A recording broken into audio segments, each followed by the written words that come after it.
It is said that nature abhors a vacuum.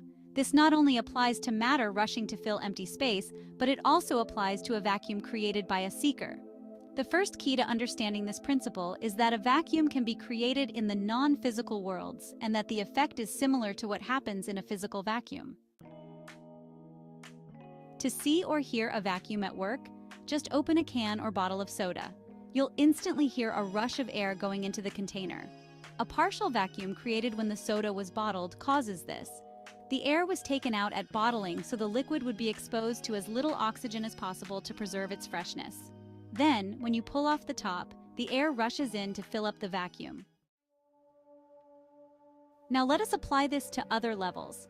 The seeker wants to know the answers to his questions, so he finds all the information that he can and fills his mind with hundreds or thousands of details and facts. Pretty soon, he has so many pieces of information in his mind he becomes more confused than he was before. Some of the data conflicts with other parts and information brings up new questions. To solve the dilemma, he studies all the more, but he seems to have reached a state of saturation and nothing seems to help. Finally, he gives up and moves on.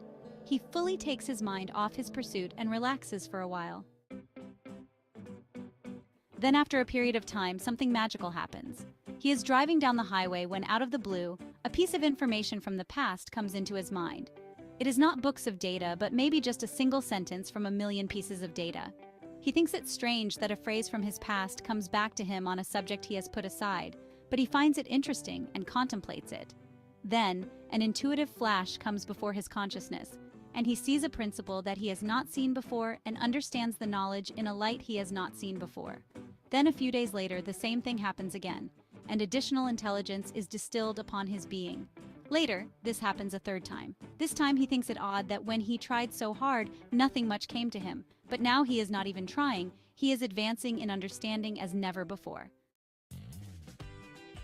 This is the vacuum principle at work. When the seeker pushes away all the data from his mind, he creates a vacuum that seeks to be filled. The vacuum sends out magnetic forces that draw the solutions he is looking for. Other great minds use this principle. This is why many great thinkers are called absent-minded. When Einstein went for a walk, he was often so absent in normal thinking that he would come back to reality and not know where he was, and had difficulty in finding his way home at times.